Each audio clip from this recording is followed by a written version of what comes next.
The following is a meditation journal from August 21st, 2022. I am the uncanny valley, sitting in a porcelain tub, knees to my chin, the temperature, needles and pins, hard flush shower water punches my skin. I slither on the tub floor, I recalibrate. I finally seem to have my crooked spine aligned with gush and not drowning in the osmosis. The deluge seems to spawn water fingers to plug my facial sockets when my placement is askew. A not-so-gentle reminder that a dipped hip can mean a watery nap. This element cares not, and that's exactly why I chose it. Finally, a courtesy of stiffened equilibrium is awarded. A concert of bone and liquid, the boned membrane of pellet-like pitter-patter water that sirens a compress of blood to patchwork rush, allowing me a coagulated exoskeleton, as above temperature, so below skin. My eyelids are orange-hued spectacles of which my bad bat vision can parse spasms of the coveted purple tetrahedrons that conjure after Tesla coil spurts. I focus, I transfix on the terraformed orange and allow the purple schisms to collate in the periphery. This relaxes me, as jonesing for the coils will not allow me to dance in the psychic dirt. I remember I am not comfortable, naked with porcelain scuffed bones. I find a distraction in the purple animations, and my care of comfort is hushed quickly and snuffed out. This isn't about comfort, for everything is a tithing now. I see myself taxidermied, stymied and static, allowing the loudness of this showerhead above to loom like a snake coughing the river. I am still. In this plastered crouch, I feel the blood beneath my thin skin start to break, as if every cell was a levee holding back heartache. I remain in pain. I am constant.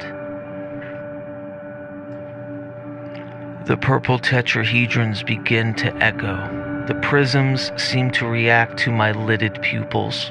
I am still not hushed.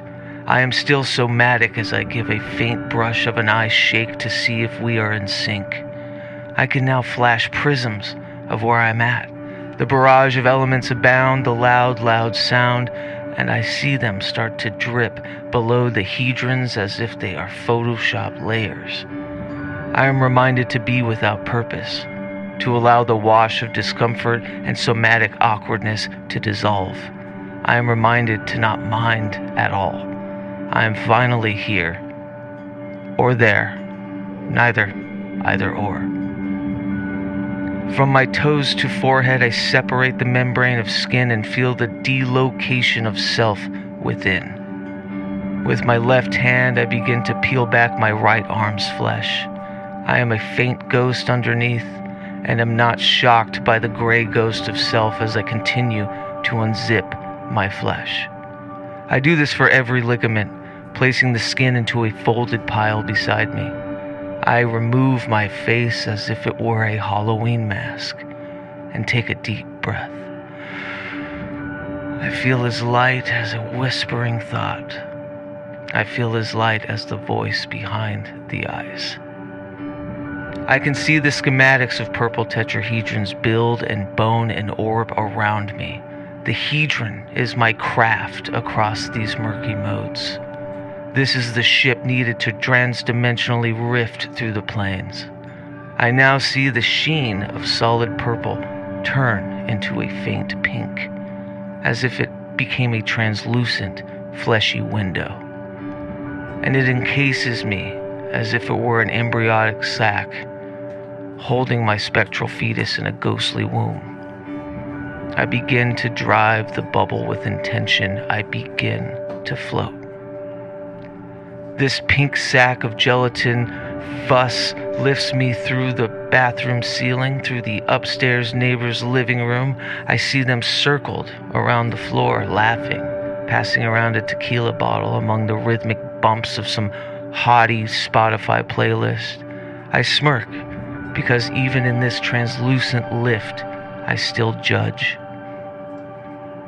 I keep raising through their attic, and the amount of boxes with their parents' handwriting surprises me as I float up through the ceiling and into the cobalt evening atmosphere above. I look down.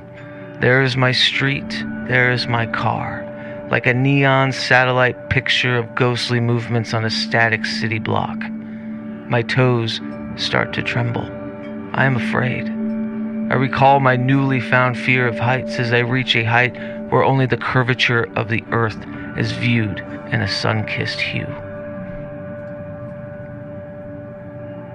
I raise my left hand and reach outwards forever, warping into the space beyond the hues and into the unknown. I raise my right hand and reach outwards forever, warping into a forever distant white dot far beyond the earth below.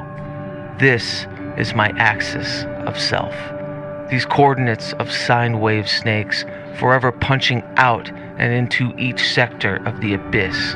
They gyrate my bubble as my gray ghost finds footing. I recall this was the key to unlock the hatch above. As I turn my head upwards, I see a luminous bloodwood tree with its radiant red blood beginning to fill my sphere, gushing around my floating specter. I am not scared. I recall this transmutation of blood is the only way through. I focus on the tree and its array of lush hyacinths and marigolds, like beacons on a flight path, and they begin to beat between light and dark in a heart rhythm. As the bloodwood blood reaches my chin, my body is submerged in a blood balloon, suspended yet anchored by sine wave serpents reaching out in every direction far above the earth. I submerge and take a deep breath. I plunge upward. My hand can find footing in the exposed web of roots. As I come up for air, I see my hand is but a shadow, a silhouette of negative space. I pull myself up onto a green terrain as I hear the infinite sounds of fluttering bugs and distant bird caws. To call it night here, well, that would be irrelevant, for this place is beyond the sun. I lay at the bottom of the tree and look up. The bloodwood drips orange and purple petals in an endless autumnal swing. Everything is both lush and devoid here. As I look back where I pulled myself out of, I see a large fluttering blue eye with a dark ring around the electric iris. Its pupil seems to be an endless drain of the blue, rushing water that makes the iris. I then see a golden tear where I was birthed out of, both a rip and a drop. This is my left eye, and my entrance was the golden mark that I have had since birth, as if my birthmark were my window into this subconscious spelunking. As I stand, I look to my feet. Still, I am a shadow, but there are fluttering lights in my forearms as if my silhouette was encased with distant galaxies and beady stars. I look over my left shoulder and see the echo of my shadow 3 times over in distinct ghosts. They repeat my movements, delayed and in a syncopated fashion, like a cave echo, and the bright burning nebulas in the chests of each ghost grow dimmer and dimmer down the line, except for a 5th. The 5th ghost is still, its shadowed head now turned to me, and its solar plexus filled with a solar system bright, burning, and reverberating as if it were calling to me. I know who this is. This is 2017. This is the echoed self of the past 5 years ago. Still resonating deep and heavy, I inspect the other 3 shadow silhouettes and see those burning nebulas grow fainter and fainter in each. The ghost next to me, exponentially dim and crumbling in static, but my ghost, not as dim. I feel hope. I stare at the static ghost to my left and begin to crumble. I feel regret. I feel loss. I reach out to his hand with the knowledge of his impending death, and he crumbles into a whisper, and in a wind gust wash, its detritus comes into me. I do this in sequence with the next 2. 2017 remains still, beating a brighter light with each sacrificial ghost. I feel brighter, but I also feel an ethereal bittersweet, an emotion that is not unlike every memory and every wish and every regret into a primordial emotion. I look up to the bloodwood tree, its careening branches and endless petals, with pockets of light emanating from 9 spheres and its hierarchy of harrowing branches. I have been through before, never to the top, but through most. I wish to return, but the ghost of 2017 knows I know the shortcuts to reach into the 9 universes, and knows I circumvent the ones that scare me. The sphere of permanent growth, a loud, breathing forest that engulfs in mountains of insects and ivy. The bright place, a white desert with a solitary man forever shooting out light from his screaming mouth. The warm place, the Skull Mother house, the apathy of nothingness. He is dismayed at my impatience, this 2017 ghost. I feel ashamed. He places his hand on my chest, syncopating our twin galaxies, and in a hush, he dissipates into television static and blinks into a flash of black nothing. I have absorbed him. I am tired, and I now share this hesitation to move forward. I have been here before, and I will be back again. But I return to the iris pool of my birthmarked eye.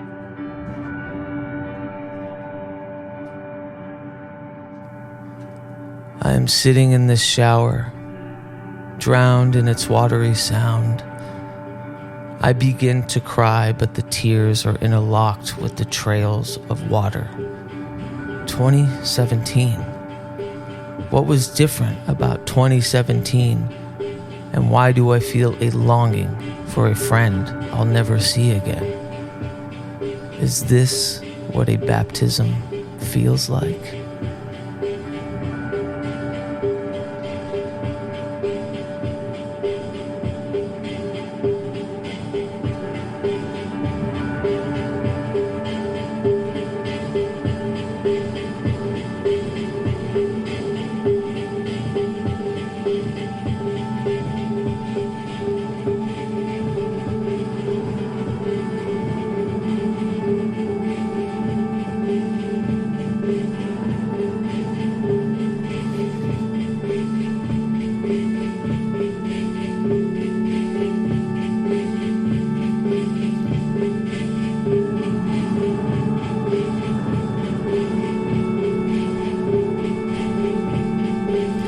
Welcome to the Haunt Manual,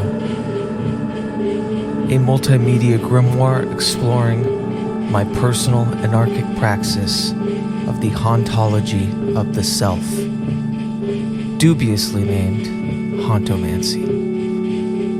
This following chapter, Sine Wave Serpents, will explore not only the meditation that sparked the praxis, but the audiomancy praxis itself, of which you are hearing the score of right now.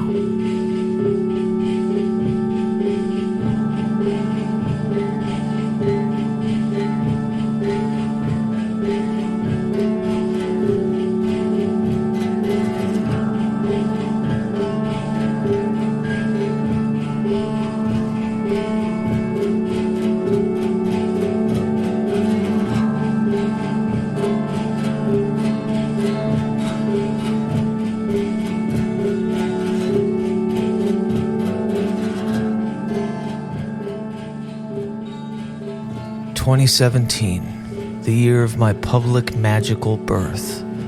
The year that burned brightly through hip shooting and bandit-like expression, experimentation, and abandon. 5 years ago, this meditation helped me realize the specter of self I have since forgotten. Though it forever reverberated brightly in the prism of self, I had not given it reverence.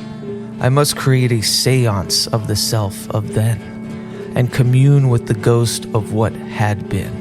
I must practice a necromancy of self and help incur the motivations and wonderment that has set me on this very path.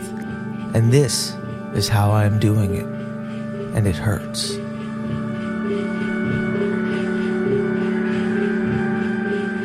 Memory is a defense mechanism, burned and birthed by the ramshackle need to absolve guilt, remorse, regret.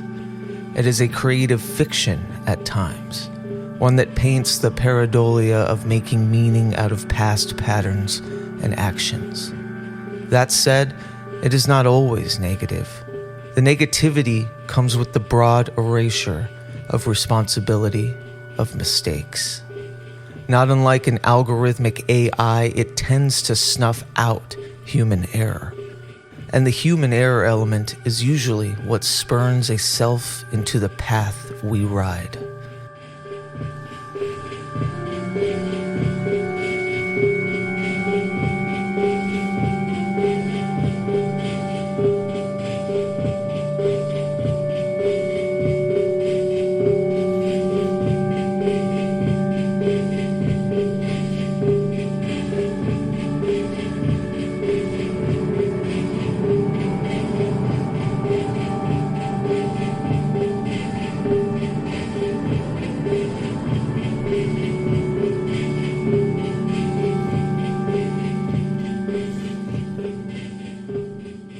"2017 Sine Wave Serpents, the ones molded and knobbed by the memory synthesizer, are forever mutable.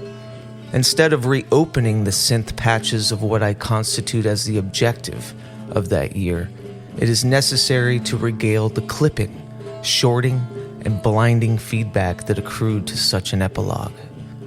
I have painted quite the narrative. Though true in its documentation, it is also untrue in its absence of follies. Yes, this was the year I fell in love with my partner, acquired my Hecate's companion and Zorro, my dog, created the Pragmagick podcast, fervently ordained salons of our collective We the Hallowed, and began work on a mighty hypersigil, Cactus Crown, as Dakota Slim. All valiant beginnings worth celebrating, but in my meditations I have also recalled the numerous street fights with my partner's ex, the reckless alcohol and medication abandon, the loss of relationships of multiple friends and collaborators, and the beginning of the end of my home and metaphysical dimming room I had fought so fervently to reside in for many years prior.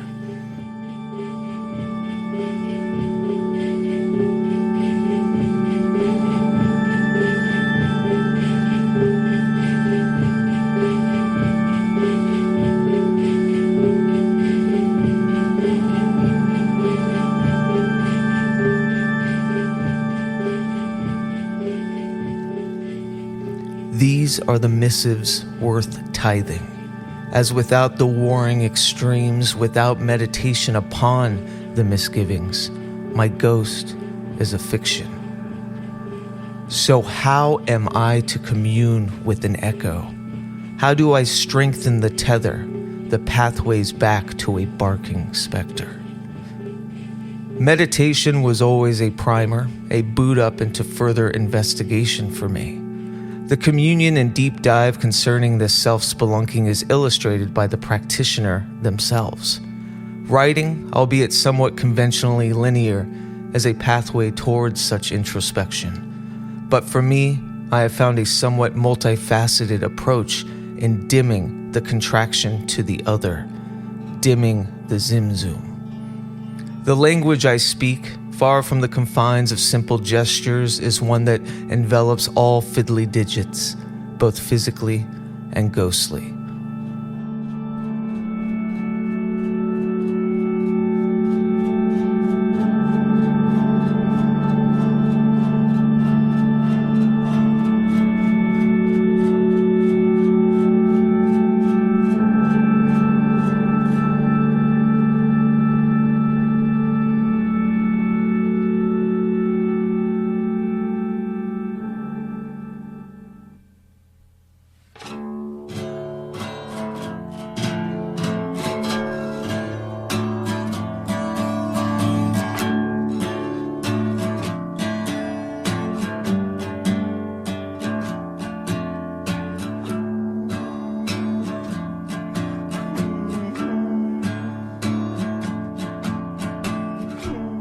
Sound, its generations, and my physical interaction with an intentional dominion of disparate talisman has always been the basis of my audiomancy practice.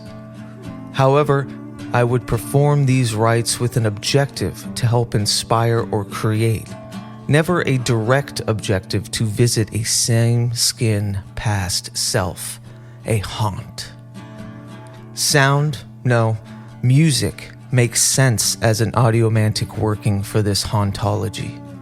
The language of music is perhaps the easiest vessel to man the neither. Second only to smell, sound, especially as a composer, is rife with the esoteric intonations of history, echoed in sauntering through the charging idled movements of rugged synapses and neural highways to spark memory. A mutation of my fervent sound sorcery praxis can commune with something a bit more haunting than an unmoved mover, the ghost of me from a certain time.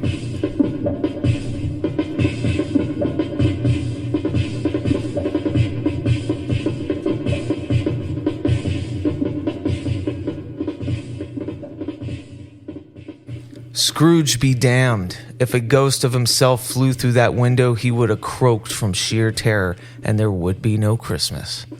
I digress.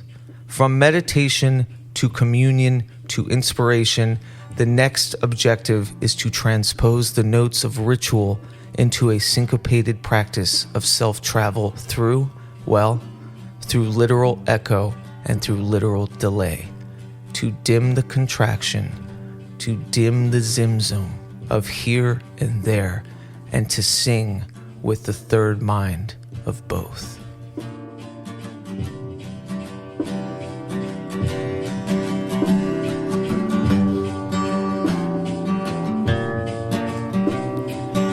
You can listen to this full unedited score and audiomantic praxis at youtube.com/c/Pragmagick or on the Substack keatsross.substack.com. Speaking of the actual praxis, let us now enter the dimming room.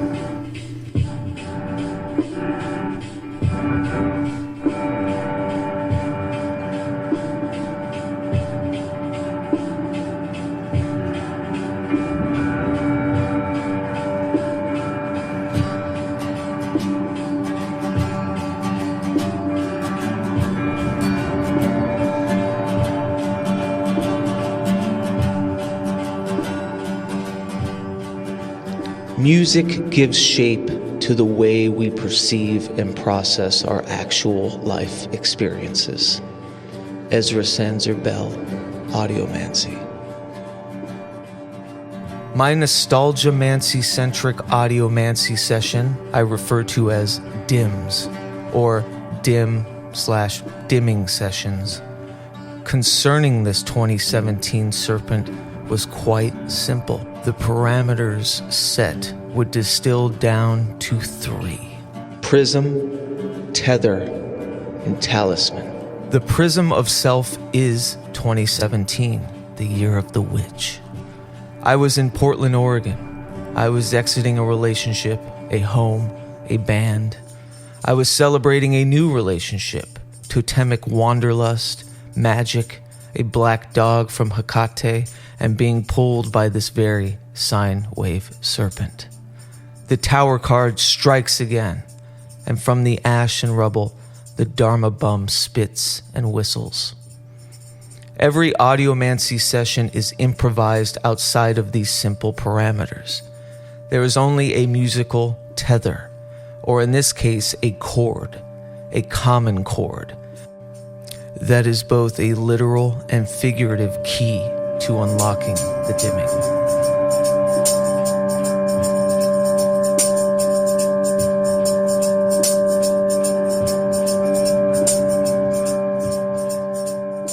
Meditation on 2017 takes me to a literal tuning, and a chord where most of my writing during that time would orbit. For the sake of this session, I knew I would begin with a simple G minor chord. G minor, as if it were a lesser god, a G-D chord.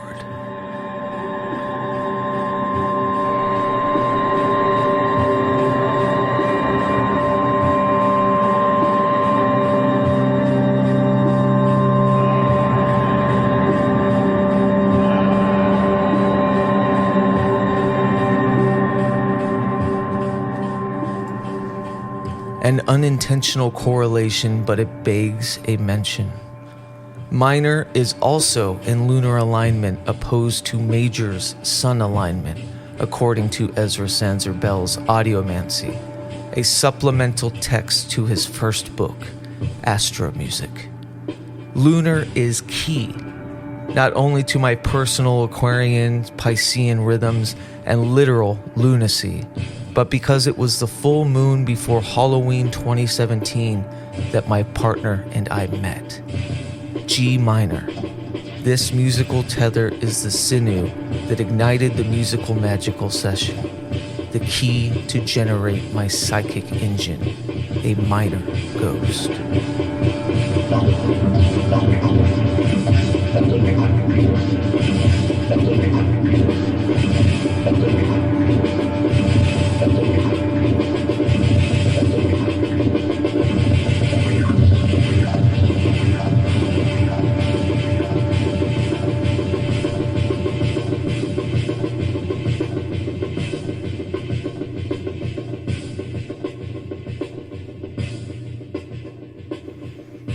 Instrumentation is intentional down to the animistic qualities of the objects themselves, history, relation to 2017, and deep meditations on all of the above.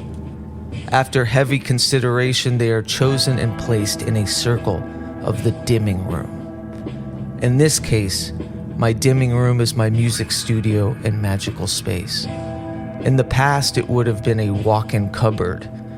Wow, things have changed. My main talisman, my exhaust pipe for this psychic engine would be my baritone electric guitar named Ectogasm.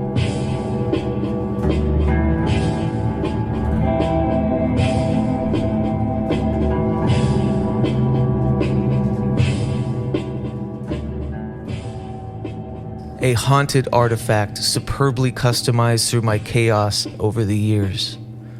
It was gifted to me by a collection of friends who I am no longer close with, and every time I play it, it allows me to channel the whirlwind heat of those magnanimous years after beating drug addiction and relocating back to Portland. But the bittersweet haunts of the impermanence of those relationships, the harbinger of cycles' ends, also spools.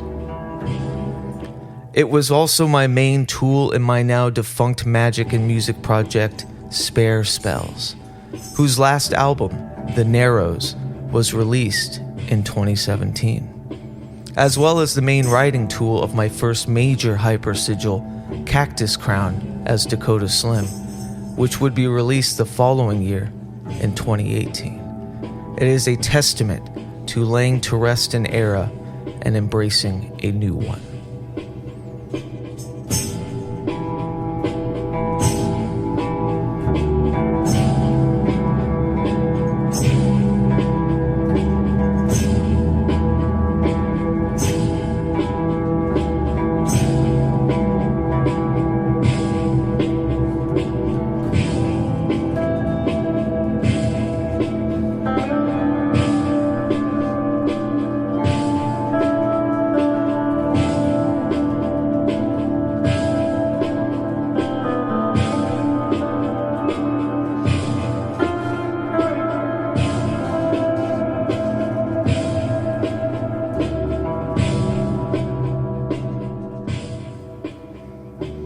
I have added my partner, Mary's, weighted 88-key keyboard. 2017 was also the proto-birth of our now 5-year relationship.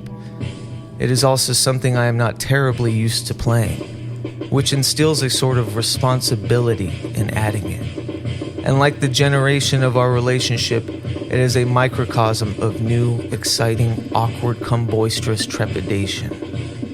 When I reviewed the session, I realized why I went for this instrument long before I picked up my familiar ectogasm. It was a maneuver in intent and focus on the adjectives I just described about my relationships, generation, and 2017. The fact that this talisman is 88 keyed reminds me of Ezra Bell's Astro Music, a text that deeply correlates Western esotericism with the language and theory of music.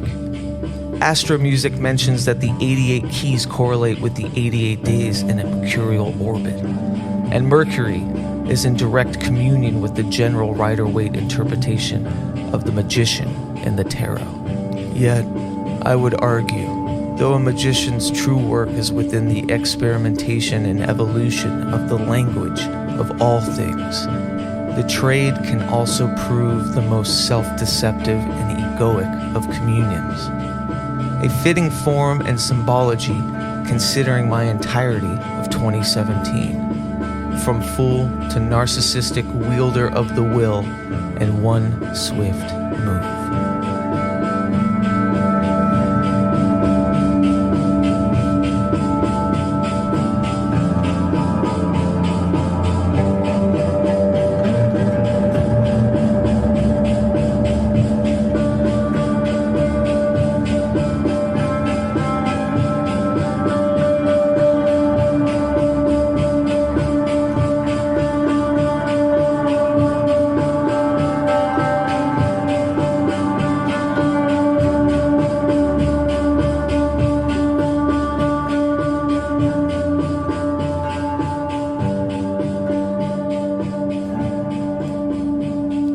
These dims breathe and shout as ordained by or lack thereof rhythm. This session yields both live percussion and a 70s analog rhythm machine. The machine is not unlike the drum modules found on old church organs, yet it is just the standalone component. Its boxy switches, schizoid tempo fits, and dark hum is an entity all on its own.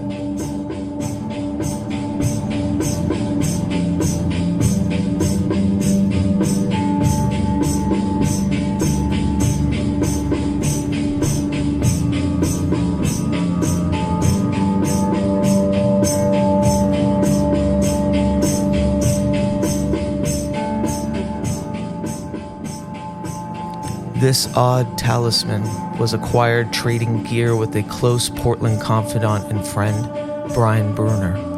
It is haunted by the creaky old punk house we used to reside, and symbolizes Portland as an idea to me quite clearly. Its unnecessary weight for what it does, its finicky buttons, its overt aesthetic over its simple function, and the survivability after all it has been through.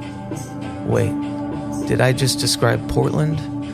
Or did I just describe myself?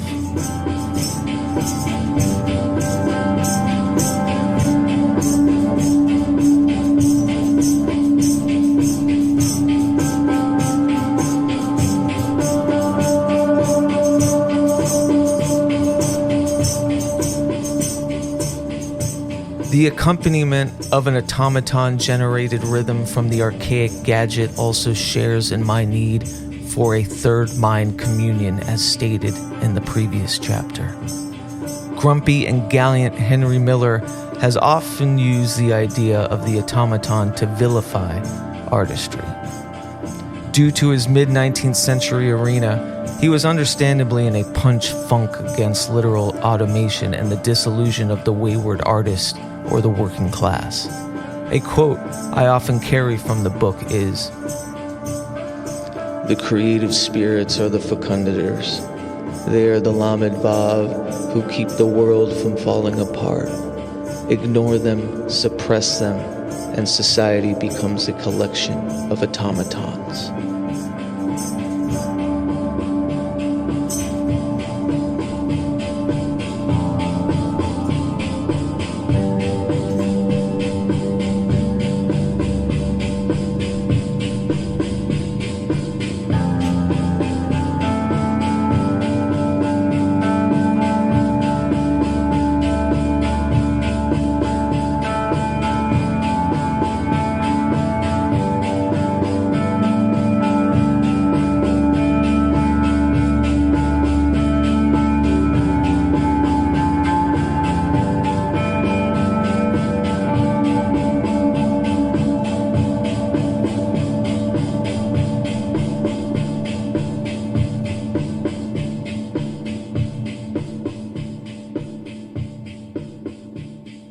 I gift that book, Stand Still Like a Hummingbird, to nascent youth ready to whiplash the world because of its profundity of heart fists.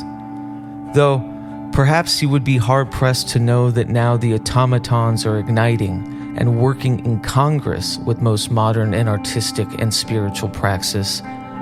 But I will not assume. I'll commune with his ghost another time. My audiomantic practices excise all of the pre-made, preset, sample library, quantized, beat generator, and VST oscillator digital automatons.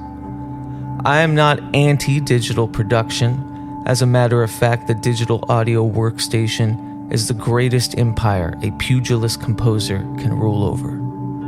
When it has come to digital voices or samples, I have a strict want and need to create my own, to customize from the ground up. I feel the reliance of out-of-box sonics to construct music, let alone audiomancy, cut out a large quotient of my personal audiomantic and composition processes. I am no absolutist about this ever-evolving, productively amorphous personal praxis, and can see myself allowing artificial, intelligent bleeps and bloops to maybe hold some of the weight in an intentional praxis as time slithers on. All in all, the haunted and brutally imperfect artifact that is an automaton, in the classic sense of the word, suffices a multitude of intention. When it is stammering with my physical and somatic manipulation, and the human error is tripled by wear, design, and my herky-jerky fits and spits, it seems absolutely fitting within this hauntological pathworking. The allowance of a somewhat simple machine, a non-digital heartbeat, and its almost human heart-murmured spasms are intentionally considered and celebrated. I also toggle the rusty tempo knob when the ghost barks, or digitally delay with a cacophonous banish with a classic Boss DD6 delay stomp box.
All of these talismans are placed as such so I can dance among them and physically interact. Often, the tether will tug toward me, silencing the beatbox every so often to focus on a physical tempo rubato, a term Ezra Sanzer-Bell expounds upon in his text Audiomancy. Tempo rubato, which means robbing of time, refers to playing at one's own pace without strict tempo, was incorporated into compositions of the Romantic period as a way of defying the dogma of classical rhythms and exploring musical ideas with greater freedom. Tempo rubato was the entire score for my past Audiomantic sessions, and here it is played as if it were another talisman.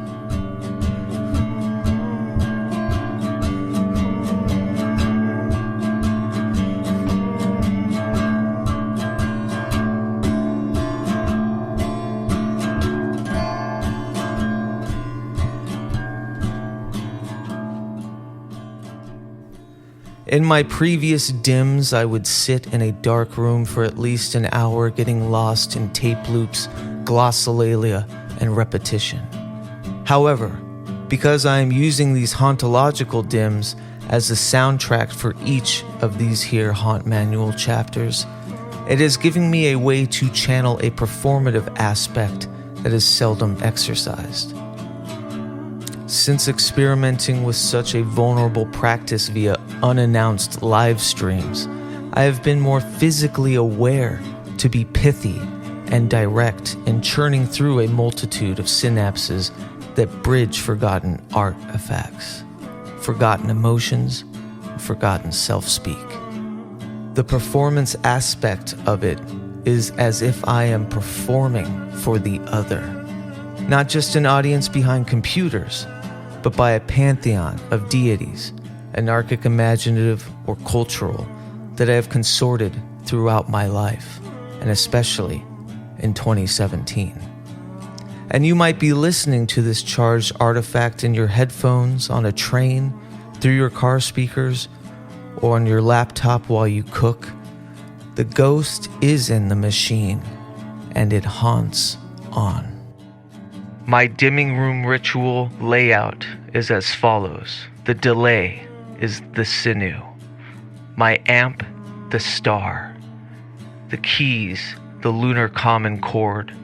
My acoustic, the sacred feminine.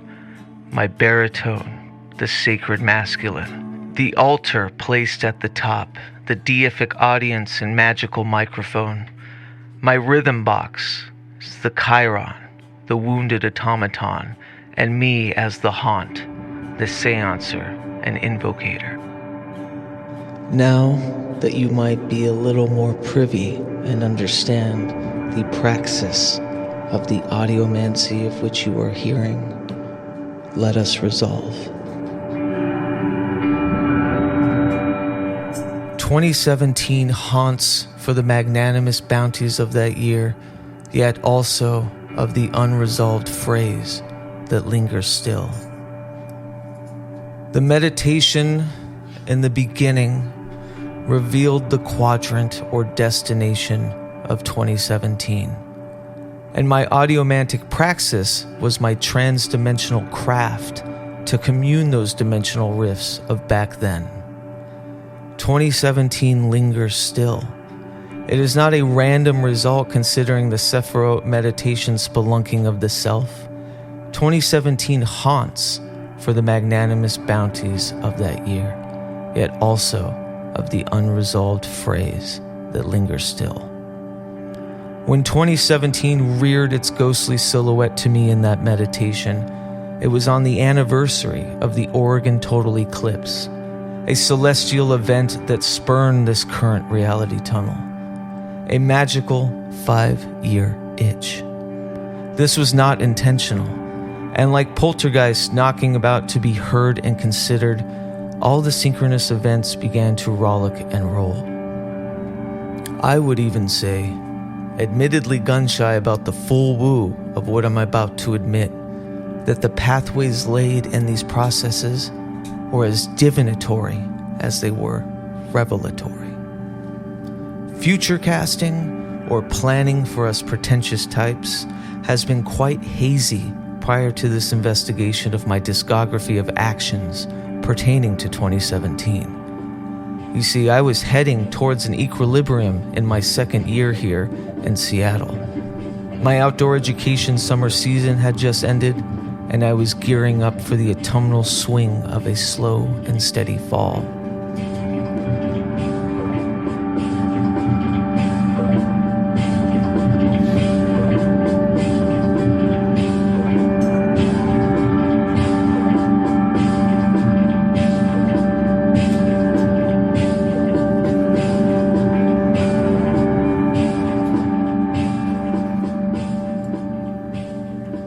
I began to absorb into a constant, finally yet hectically nestled in a sustainable rhythm before colluding into this hauntomancy.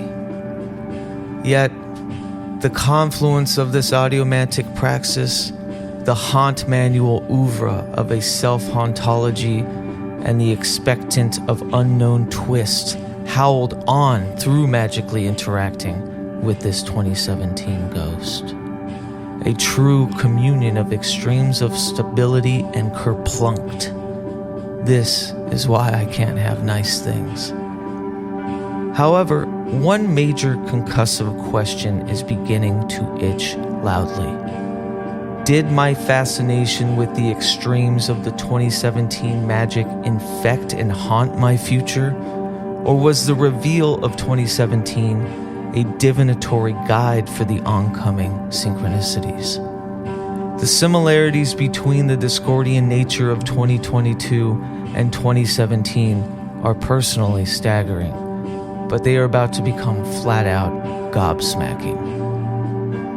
I am riding now on the precipice of a literal return to the environment and occupational community that existed in 2017. After completing my summer semester of outdoor education, right around the time of the meditation in late August, I had a week to collect myself before jumping into the aforementioned fall semester. However, before I could wipe the lichen from my eyes, I was told that fall registration was too low and I would need to find supplemental income. So Seattle already began transmogrifying into a stressful brain fog replete with teeth-chattering uncertainty. However, I kept focus on my creative work during this forced vacation, and almost celestially sure that things would fall into place. Just then, I was offered a higher position at the outdoor education headquarters back in Portland, but it would begin almost immediately.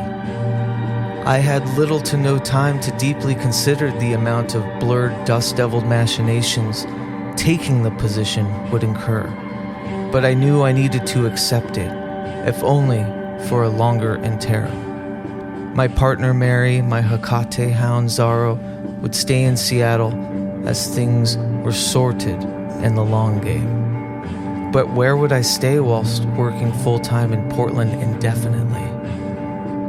Before I could even comprehend the heap of heavy heading my way, I was offered a room in the exact house where I kindled my relationship with Mary at a full moon Halloween party in, that's right, 2017. I will not only be back with the organization and its familiars from that era, but I will be existing in the very house that birthed the relationship that faithful year. It's as if, in a psychic effort to hold sanity and quell anxiety, this 2017 Sine Wave Serpent acted as an animated echo, a trans-dimensional belaying agent, readying me for the oncoming toils and tussles ahead. Perhaps a cast line from the future, an ad hoc nonlinear life preserver from my supra self, from my future self, from my holy guardian angel, a ghost line outside of time.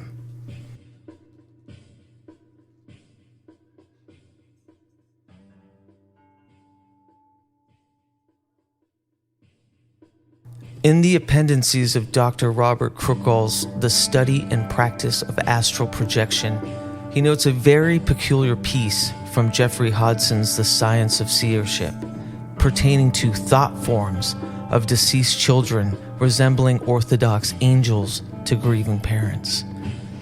Occasional forms, and by vivifying it, add to the prayer force by which it was originally created and inspired. Had I interlocked on a prayer force, an egregore, a thought form of a past self? Did my meditations and audiomantic praxis create a sort of seance of a still, vibrating spirit? Did my time in the tetrahedron multiversal sephiroth of galaxy ghosts create this pragmatic tether that is now future casting, future conforming? Did my haunted dances of audiomancy charge this very tether and conform the conduit to what need be or shall be? Is this a wanted or warranted change? Is this what I asked for? I am not perturbed by the cascading dominoes that seem sourced at that 5-year anniversary Sephirot meditation. I am impressed so much that this probable misfire or overshot illustrates that this nostalgia-mancy or hauntomancy, this hauntological magical praxis of the self, is allowing the ghosts of the past to run the asylum of the future and hopefully lay the rough ones to rest.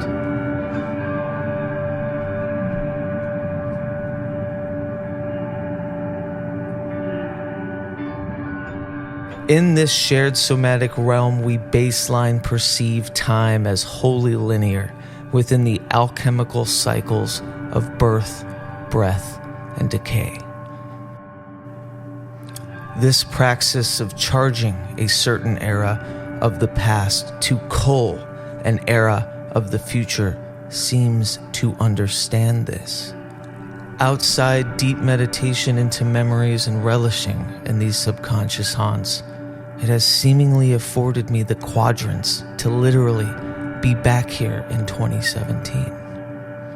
Sure, the same places, the same people, the same occupation, yet as every sine wave snake of self is immovable from the construct of literal decay, time hopping is not afforded.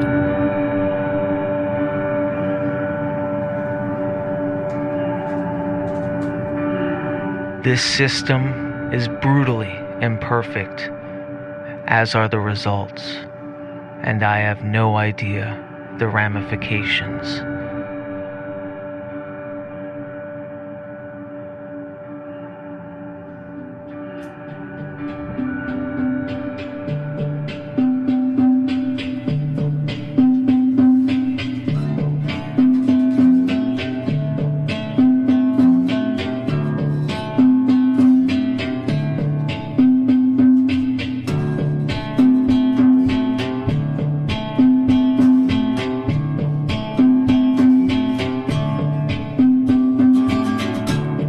Next Haunt Manual chapter is the resolution, the resolve, and the results of this hauntomancy praxis. Where have I been last month? Where did these practices take me? Wait and find out and see the avenue that is opened wide. Thank you for listening. You can read these chapters in full at keatsross.substack.com, or for as little as $1 a month, you can support me and get some of the demos, full unedited audiomancy rituals, and, well, drafts of these here chapters at patreon.com/Pragmagick. Also be on the lookout for more updates from our We the Hallowed collective at wethehallowed.org. Thanks for listening, and haunt on.